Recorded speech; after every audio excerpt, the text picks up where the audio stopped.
پلانێکێتی بۆ ساختەکاری لە هەڵبژاردن ئەم پرسە گفتوگۆکەین لەگەڵ بەڕێز مەدحەت سلێمان مامۆستای زانکۆ چاودێری سیاسی لە ستۆدیۆ میانمانە. مامۆستا بەخێر بێن. سپاس. حزبێک ئەگەر بڕوای بە مێژوو خەبات و قیادەی خۆی هەبێ ساختەکاریەکە بە مشۆگەری نایکە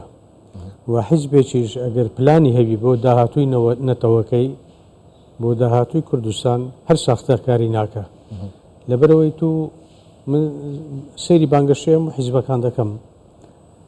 حیزبێک دەڵێ ئیتر بەسە کاکە چی بەسە ئاوادانکردنەوە بەسە، حیزبێکتر دەڵێ ڕای دەگرین چی ڕادەگرن پێشکەوتن ڕادەگرن ئاوادانکردنەوە ڕادەگرن و حیزبێکتری شێ دەڵێ دەی ڕوخێنین کە خۆی لە ناو دەسەڵاتەکەیە چی دەڕوخێنی ستۆپ بە چی دەکەی. بۆیە من لەگەڵ هەندێک برادر زۆر ئەو سابەتەکەم دەڵێم ئافرین پارتی گەورەی پارتی ئەوەندەیە کە باسی داهاتوو دەکا بۆ خەڵک بۆ نەوەکانمان بۆ گەنجەکانمان،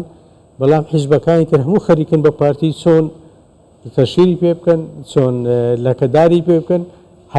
جوای پیشیان ناداتەوە. ئەگەر بانگەشەیەشی دروستی هەڵبژاردنت دەوێت هیچ حیزبێک نابی باسی حیزبێکی تر بکە. هەر حیزبێک دەبێ باسی بەرنامەی خۆی بکە چی پێەیە بۆ ئایندەی ئەو وڵاتە بۆ خەڵکی ئەو وڵاتە. بەڵام کە تو دەست دەبەی بۆ هەر شتێک کە خەڵک بێزارکەرە. بۆ نمونە خەڵک مادووە لەو شێوازە ڕەفتار و ئەو شێوازە دەنگ بەرزکردنەوە و قیژاندن و سنگ دەرپەڕاندن و پێلەقاویشتن و مایک فڕێدان بەڕاستی ئەوە پۆپۆلیستیش نییە. پۆپۆلیستیش ئینسانی پۆپۆلیستیش بەرنمەیەکی بۆ داهاتوو، بەڵام ئەوەی ئێمە دەیبینین پۆپۆلیستی نییە و هەموو شتێکیش دەکات. من برادرم زۆر بووە پێشمەرگە بۆ خەدیم دەڵێن کاتی خۆی ئەگەر یەکێتی شەڕی لەگەڵ بکردبایە تو نەدویست بای شەڕی بیراکوژی بکەی هەڵبێ بە دوات دەکەوت ڕابوەستای ڕادەوەستا بە دوای بکەوت بای هەڵدەهات. ئەوەی ئێسش ڕێک ئەوەیە هەموو وەسیلەیە بەکاردێنی بۆ ئەوەی پارتی ئەحراز بکە پارتی بکاتن ئەو مقۆمخۆیەی کە بە خۆیان دەستیان پێکردووە. پارتی باسی ئایندە نەکە بەڵکو هەموو ڕۆژێ وەڵامی سەرۆکەکەیان بداتەوە و هەر حیزبێک لەگەڵ ئارامی خەڵکی کوردستان بێ. هەر حیزبێک بەرنامەی هەبی بۆ داهاتوو چۆن ئاوادانکردنەوە کوردستان ئاوادان بکاتەوە، هەلی کار زۆر بکە، گەشت و گوزار و با بڵێن دارایی خەڵک باش بکە، بەرهەمی کشت و کاڵی زیاد بکە، ئەو حیزبە دەیباتەوە. ئەوەی کە من بینیمە لە کوردستانە تا ئێستا بەس پارتی باسی دەکات. ئەوەی تر هەموو خەریکی پارتین چۆن لاوازی بکەن. مامۆستا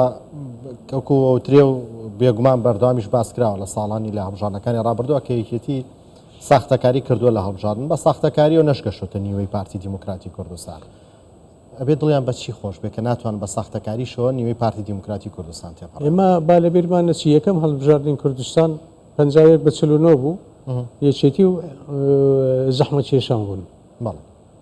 49 بوو پارتی هەڵسا بەس بۆ ئەوی شەڕی براکوژی نێبێ بە 50 ڕازی بوو. سەرۆکی حکوومەتەکەشی دایەچێتی دەرەنجامەوە بوو هاتن هەولێریان داگیر کرد و خەڵکێکیشیان هینا و هەولێرە دەیانگوت ئیبراهیم خەلیل لەکوێ بیگرین وا تێگەیەندرا بوون ئیبراهیم خەلیل نەفەرە نەیان دەزانی ئیبراهیم خەلیل تەنانەت سنووریشە. ئێ باشە تۆ هاتی ئەو هەولێرە داگیر کرد لقی دوو بینایکی 5-6 تەبەقی بوو گوناحی چی بوو تو تەختت کرد وانە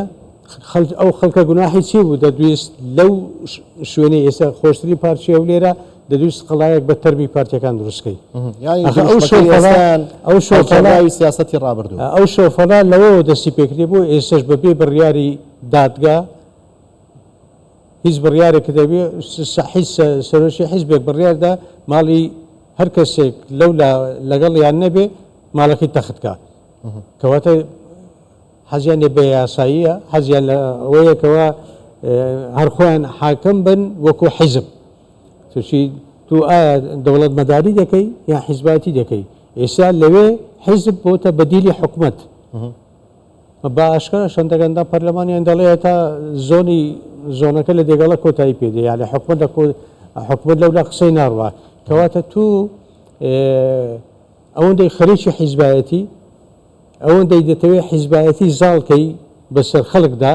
کەوتنەیە خەڵک موچەکەی بە ئەلکترۆنی بکرێ من هیوادارم هەموو کەسێک موچەکەی بە ئەلکترۆنی بکرێ بۆ ئەوەی هیچ حیزبێک لە کوردستان فشار نەخاتە سەر فەرمانبەر ڕۆژی دەنگدان ئەگەر دەنگم پێنەدەی ڕسمێکی نەگری دەنگم پێنەدەی موچەکەت دەبڕم نان بڕاو دەکەم هیچ کەسێک نابێ نان بڕاو بکرێتن بۆیە ئەوە بۆیە ناچێتە سەر ڕەنگە ئەم هەڵبژاردنە هەندێک خەڵک بترسێ بەڵام لە داهاتوو ئێستا باسیەوە دەکەن ئێمە لەگەڵ تەوتینین کاکە گەتوو لە دەستوری عراق گەیشتبی ئەو پارەی کە دەچێتە سەر باقە عراقیەکانیش یەکەم جار دەبی بێتە هەرێمی کوردستان سوشی عراق بافی نییە هەرێمی کوردستانە موچە بداتە فەرمانبەری هەرێمی کوردستان دەبێ بینێریتە وەزارەتی دارایی لە وەزارەتی داراییەوە کام باقت بەدڵە باقی توزاری عراقیە باقی جیهانە ئەو شەش حوڵ باقە یان ئەگە باقی تری شەبێتن موچەکە لێرەوە تەوزیع دەکرێت بەپێی ئەو ڕێژەی ئەو خەڵکەی کە لە چ باقێک بڵێن موچە وەردەگرن و خاڵێک تریش لە هەموو شتێکتر دەڵێ ئەو باقانە باقی سەرۆشی حکومەتن باش خۆ باقەکانی سلێمانی ئیسەرۆشی حکومەت دین کەواتە تو خەڵک بۆ چاواشە دەکەی بۆ سیاست بە میلەتەوە دەکەی بەڵێ مامۆستا دەبارەی ساختەکاری پرۆسی دیموکراسی بە ساختەکاری بەڕێوە چێ یان ئەوە مانای بڕانەبوونە بە دیموکراسی خۆی ناڵم سەرەتا پارتی نەدە بواە لە نۆت و هەڵبژارین نۆت و دوو تەنازوو لە دەنجی خۆی بکاتن و دواتریش پارتی لە تو سەیری خولەکەی پێشتر بکە پارتی سیوەش کورسیە بوو هەموو گەلە کۆمەچیان کرد دژی پارتی گوای ئەمە اتفاقی استراتیژیشمان لەگەڵ یەکێتیە بوو ینی وەکو منداڵی ابتدایی هەمویان لە ناو هۆڵی پەرلەمان ئەوە دانیشتبوون پێش هیچ حیزبێک لە هۆڵ نەبوو ئەوان دانیشتبوون بۆ دژایەتیکردنی یاسای سەرۆکایەتی هەرێم پارتی 45 کورسی هەبوو ئەوان 22 کورسیانە بوو پارتی نەهات بڵێ من زۆرینە بەکاردەینم خۆزگەوای بکردوایە گەوای بکردوای ئێستا ئێمە شەرعێتمان لێدەزێنێتدا پەرلەمان شەرعێتی لێدەزێنێتدا دەبوای وا بکاتن دەبوای هەم ڕۆژێ دەهۆڵ بکوتی بەمای ساڵە دەبێ ئەو دوو یاسایە هەمار بکرێتەوە نێری هیچ یاسایشتر دەربچێت بۆی هەموو خەڵکی کوردستان بزانین چێ لەگەڵ یاسایە چێ لەگەڵ سەقامگیری هەرێمی کوردستانە نەوەکوت و فراکسیۆنەکەت سەرۆکی فراکسیۆنەکەت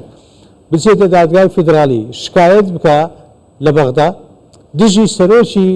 پەرلەمانی کوردستان کە ئەندامی سەرکردایەتی حیزبەکەتە وەڵڵا هیچ کەسێکەوە لەو معادلەیە تێناگات تەنها بۆەوە بوو شەرعیەت لە کوردستان پەچی بکەوێت مامۆستا پێتان وانە ئەوەی کە پارتی هەندێک جارێک کارە بەرامبەر یەکێتیە حسابێکی بۆ کات و پۆپلە پۆستی پێدات و بەرزیەکاتەوە لەوەی نەکەوێت چونکە چەند جارێکێتی کەوتۆ پارتیاڵی ساندوێتەوە نایەوێت یەکێتی شتێ بکات کە ئەجەندای دەرەکی و دەیەوێت جێبەجێ بکە خۆی پارتی هەموو هەنگایەک داهاوێت لە پێناوی سەقامگیری هەرێمی کوردستان لەبیرمان نەچێ ڕۆژێک لە ڕۆژان مەلا بەختیار گوتی ئەگە یەک کورسیشمان نەبێ ئەمە چەکمانەیە چەک یعنی نیشانەی هەڕەشە و براکوژی ئێمە دژی ئەوەی نەک کورد بەدەستی کورد بکوژرێ و پارتی نەک لەگەڵ یەکێتی پارتی لەگەڵ هەموو حیزبەکان هەوڵی تەبایی دەداتن یعنی نمونەیەکی بەسیط دێنمەوە کاتی خۆنیشاندانەکانی بەردەرجی سەرا کێشە لە بینی یەکێتی گۆڕان بوو ئەندام پەرلەمانەکانیان دەیانگوت دەبێ خۆنیشاندان بەرلەمان بەگوێ خۆم جێ لێ بووە ناوی ئەندام پەرلەمانەکەی ناڵێم چونکە ئێسش قسەی دەڕوا لە ناو گۆڕان دەیگوت دەبێ خۆنیشاندان بەردەوامێ بۆ ئەوی تەنازولی زیاتر بە پارتی بکەین ئەوان کێشیان لەگەڵ یەکێتیە بوو کوڕی خەڵکیان بە کوش دەدا کەسی دەیانویستە پارتی تەنازولیان بۆ بکاتن بەس لەگەڵ ئەوەشدا پارتی هەر هەوڵی تەباییدا و ئێسش تو تەماشای زمانی ڕاگەیاندنی هەڵبژاردننی پارتی بکە بەس باسی کوردستان و سەقامگیری و خۆراگری ئاوادانکردنەوە دەکاتن هەندێک احرازی بۆ سەرۆکی حکومت دروست دەکەن بەزەیش بە بەڵگە وەڵام دەداتەوە ئەوە نییە بڵێ هێژ بکاتە سەریان خەڵک واتێ گەێنراوە کە لە سلێمانی ئاوادانکردنەوە ناکرێت خەتای سەرۆکی حکومەتە ئیکاکە لە 2009 خۆتان داوای ئیدارە و دارایی سەربەخۆی شارەکانتان کرد باشە بۆ هەولێر بتوانێت ئاوادانکردنەوە بکە وەکو پارێزگا بۆ سۆران دەتوانێت بیکە لەو بەشێک کە هەولێر پێی دەداتن و هی گومرگەکان بۆ زاخۆ دهۆک دەتوانین بیکە ئەدی پارەکەی سلێمانی دەچێتە شوێ لەخۆ نایەتەوە ئێرە مسۆگەری نایێتەوە سەر خەزێنی حکوومەت. بەڵێ مامۆستا لە سەرەتای کارکردن بۆ هەڵبژاردننی پەرلەمانی کوردستان بۆ خولی شەشەم ئامادەکاریەکانی کۆمسیۆن هەرقەڵی زۆر بۆ دروستکرا هەر جارە و بە بیانوێک پارتی زۆر جەختیلەوە کردەوە کاتەوتی ئێمە بۆیە نامانەوە هەڵبژاردن بەم شێوەیە بەڕێوە بچێت ئەوەیە کە دەزانی دیزایانێکی پێشوەختە بۆ هەڵبژاردن هەیە ئەو تۆمارە دەیگی ئەمڕۆی بافڵ و قوبات ئەو قسانەی پارتی نەسەلماند خۆی دیزاینەکە حەزم لێە بەڕێزی بیزانی دیزانی وڵاتێکی ئیقلیمیە لەسەر لوبنان جێبەجێکرا کە هیچ حزبێک نەتوانێت حکومت دروستکرا بۆی حکومت پەچی بکەوێ ئەو جارە ئەم دیزاینە هات لەسەر عێراق تەطبیقکرا ئێستا تو سەرۆک وەزیرانێکت نییە با بڵێن حیزبێکی گەورەی لە پشت بێ شخصێکە بەیانی لە سیاسەتی ئەو حیزبانەی ئیتار دەرچێت دوو بەیانی لە پەرلەمان سەحبی سیقەی لێ دەکەن ئێستا دەیانەیە ئەو بەزمە لە کوردستان دروستکەن هیچ حیزبێکی گەورە نەبێتن ئەوجا بە هەر شێوازێک بێتن بەیانی حکومت پەچی بکەوی نتوانین حکومت دروستکەی ئەویش لە زەرری خەڵکی کوردستانە بە شێوەیەکی گشتی هەر هەمووی با خەڵک واتێ نەگا ئەمڕۆ یەکێک باوەش لێدا لە دڵسۆزیە ئەو بەلەما بکەوێتە ژێر ئاو هەمومان توش دەبین کەس لە نیسوایی نووسراوە پارتیەمە یەکێتیە ئەوەی سەر تۆمارەکە ئەوەی ئەمڕۆ بڵاو کراوەتەوە لە بڕوادەم پارتی دیموکراتی کوردستان بە ڕسمی بڵاوی کردوێتەوە ئەوان دەڵێن فەیکە دروست کراوە من ئینسانێکم زۆرم خوێندووە کاکە بڕۆ شکایەت بکە کە تو شکایەت کرد لە دادگا دەسەڵبێندرێ ڕاستیان ڕاز نییە ئەگەر ڕاز نەبوو پارتی بازەکەی دەدا بەڵام ئەدی ئەگەر ڕاست بوو خۆت بازەکەی دەدەی تۆوە بوو ئەو کێشەیە لەسەر دەنجی مالکیش دروست بوو لە بەغدا یەکلا کراوە یکاکە بڕۆ ڕێگای دادگا بگرە بەرد بۆی بزانن خەڵک بزانێ تۆ ڕاز دەکە یان ڕاز دەکە بە قسەی تو نییە من بە تەوقعاتی من ڕاستە لەبەر چی ئەو تۆمارە دەنجە هی ئەمڕۆ نییە ئەو تۆمارە دەنجە هی کاتی ئەوەی کە ڕۆژ جاری یەکەم هەڵبژاردنیان دانابوو چەند مانجی چەند بکرێتن بەبیرم نایە پارتی دیموکراتی کوردستان بایکۆتی هەڵبژاردننی کرد بە تەوقعاتی من نەکووە ئەو تۆمارە بەڵگەی تریشی هەیە سەلماندن بۆ قسەکەی من ئەوەیە دادگای فیدراالی بە ئاسانی ڕۆژی هەڵبژاردن ناگۆڕێ کۆمیسیۆنیش بە ئاسانی